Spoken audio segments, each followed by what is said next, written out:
if we want to tell the compiler that a certain variable should be read-only, then we use const. This const was initially introduced to C to make it more simple to put some tables in read-only memory. It does not introduce a constant as in C++, okay, and as in enum or define. So say we want to use a switch and we have a case with 12 or with n, assuming it's defined with an define n something, and that these work, but case A here with this does not, because here we want a real constant, but this is not a constant, it's just a read-only variable. Okay, say we want a pointer to such a variable, then we must make the type of the pointer be a pointer to a const int, so that we can take the address of this A. And then it's impossible to modify the data that P points to, and of course also A directly. So that's the purpose of const. Volatile and restrict are two different examples. There are three altogether, type qualifiers. Volatile says that the variable can be changed in a mysterious way and that the compiler should not put that variable in a register. We will soon see what mysterious can mean.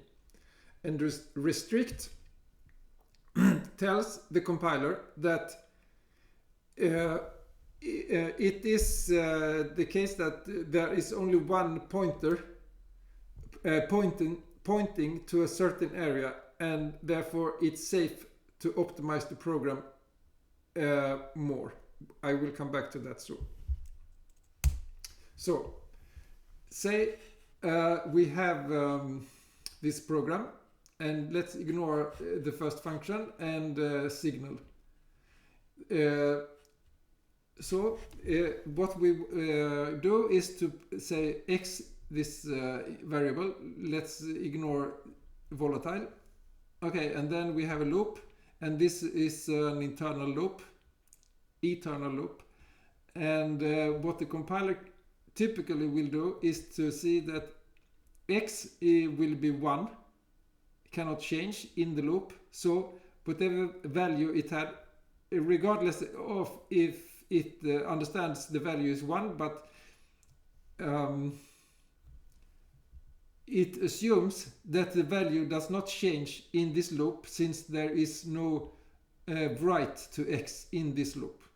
Okay, and therefore it doesn't need to read the value. It can read the value it had just before entering the loop.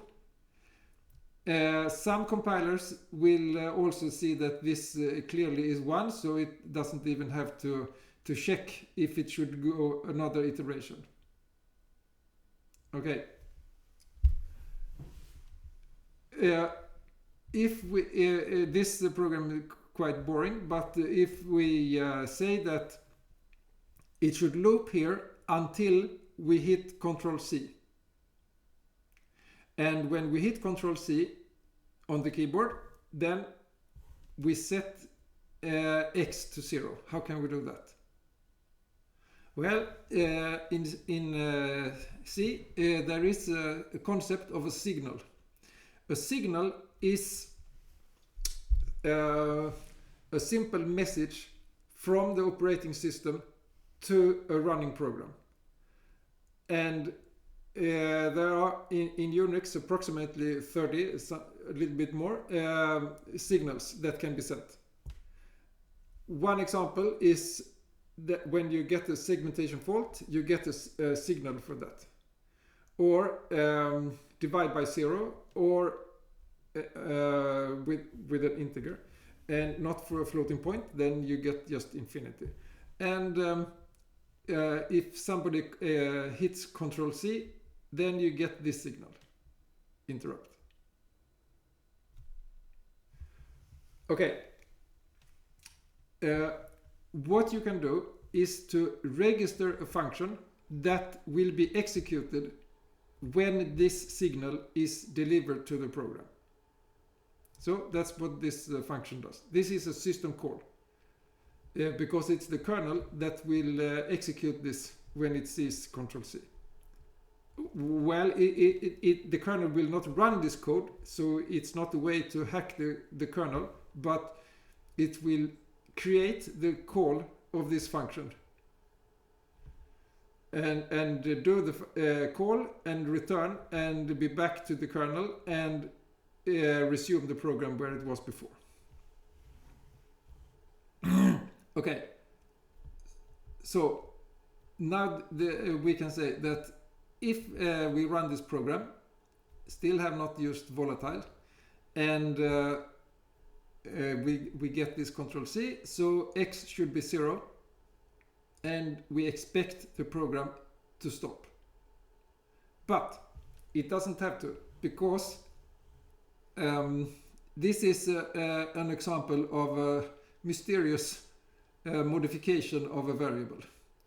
Well, it's not the part of the standard to say that like that, but to make it simpler or actually more realistic to get good compilers, compilers are not required to take into account certain external events, such as somebody hits Control C. It would limit optimization extremely much.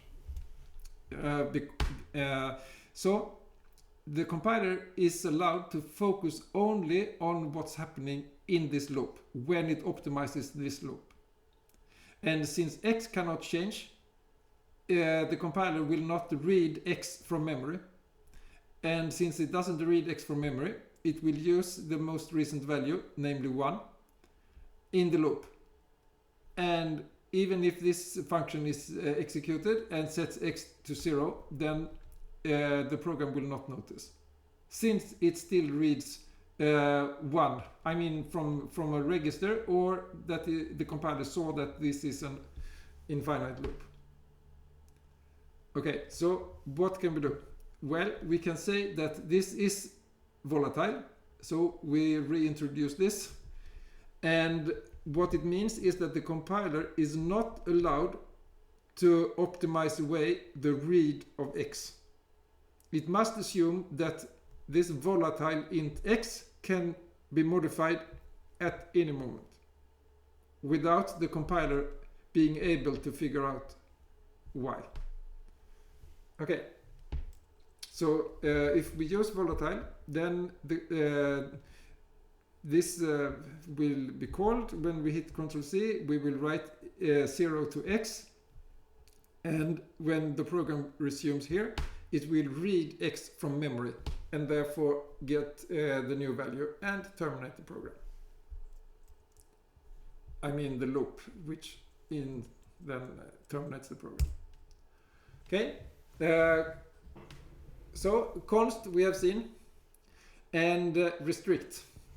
This is an example of code where if we don't have restrict, then it would make it very difficult for the compiler to optimize this in a clever way. What we can see here is that the value that we read here will be used in the next iteration here, and in the one more iteration ahead here. So instead of reading the same value 3 times in different iterations, it's sufficient to read it only once and then keep it in a register. And that works fine unless A and B are pointers to the same array. Or parts of the same array. Okay, so if and therefore the compiler cannot do this optimization that I just mentioned. Okay, so if the programmer knows that the parameters will always be different or non-overlapping parts, then it can promise that this is the case by using restrict.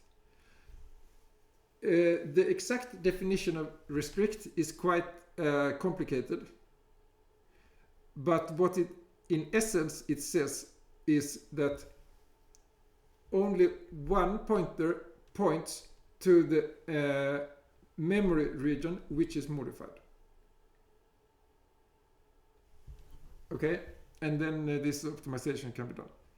The creator of C was very much against this new feature, because if a programmer uses this without knowing exactly how it works or how this function is being used in the future, then it can cause disastrous problems. And because the compiler may not optimize this, and so say the following happens. One, somebody makes a bug by using restrict in the wrong way. Okay, bug, and then several years later, a new version of the compiler is able to exploit this in a very sophisticated way, and does that, and several years later then this bug is triggered. So the problem with restrict is that it's not necessary that some advanced optimization is happening. It can happen much later, and therefore it is quite dangerous. Because I mean, when a bug is created, it's nice if we know it within 2 minutes, not after 5 years.